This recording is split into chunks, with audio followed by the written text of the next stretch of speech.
Now listen carefully and answer questions 21 to 24. Hi, Laura. Could you spare a few minutes to talk about the work placement you did last summer? I'm thinking of doing one myself. Hi, Tim. Sure. Didn't you do yours at an environmental services company?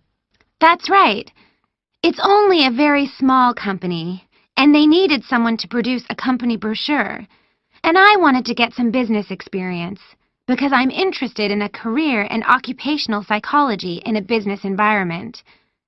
It was good, because I had overall responsibility for the project. What kind of skills do you think you developed on the placement? I mean, apart from the ones you already had. Did you have to do all the artwork for the brochure, the layout and everything? We hired the services of a professional photographer for that.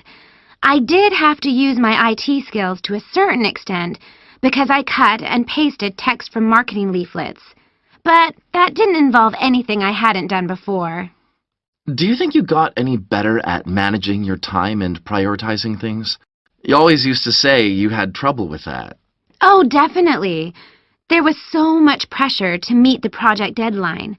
And I also got better at explaining things and asserting my opinions, because I had to have weekly consultations with the marketing manager and give him a progress report.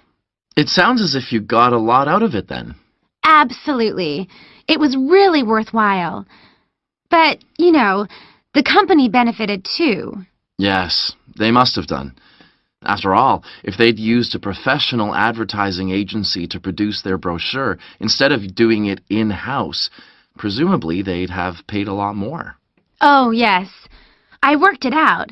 It would have been 250% more, and I thought the end result was good, even though we did everything on site. The company has quite a powerful computer, and I managed to borrow some scanning software from the university.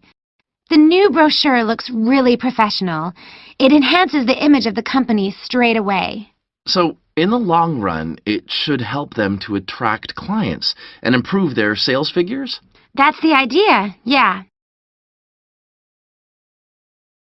Before you hear the rest of the discussion, you have some time to look at questions 25 to 30.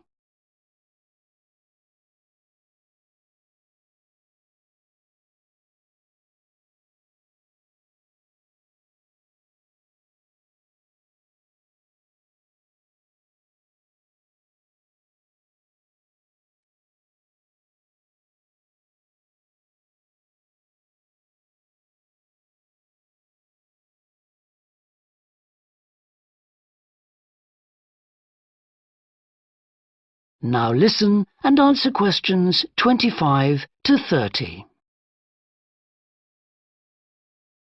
Well, all in all, it sounds very positive. I think I'll go ahead and apply for a placement myself. How do I go about it? It's easy enough to do, because there's a government agency called STEP, S-T-E-P, that organizes placements for students. You should start by getting their booklet with all the details. I expect you can download one from their website. Actually, they've got copies in the psychology department. I've seen them there. I'll just go to the office and pick one up. Right. And then, if I were you, after I'd looked at it, I'd go over all the options with someone. I suppose I should ask my tutor's advice. He knows more about me than anyone. One of the career officers would be better. They've got more knowledge about the jobs market than your personal tutor would have. Okay. And then, when you know what you want, you can register with STEP. You'll find their address in the booklet. And once you've registered, they assign you to a mentor who looks after your application. And then I suppose you just sit back and wait till you hear something? They told me at the careers office that it's best to be proactive and get updates yourself by checking the website for new placement alerts. Your mentor is supposed to keep you informed, but you can't rely on that. I don't suppose it's a good idea to get in touch with companies directly, is it? Not really. But it is the company who notifies you if they want you to go for an interview. You get a letter of invitation or an email from personnel department. And do I reply directly to them? Yes, you do. STEP only gets involved again once you've been made a job offer. Right. So once you've had an interview, you should let your mentor know what the outcome is? I mean, whether you're offered a job and whether you've decided to accept it? That's right. They'll inform the careers office once a placement has been agreed, so you don't have to do that. Is that all then? More or less. Only once you've accepted an offer, you'll probably have to supply a reference, because the placement will be conditional on that. And that's something you should ask your own tutor to provide. He knows about your academic ability and also about your qualities, like reliability.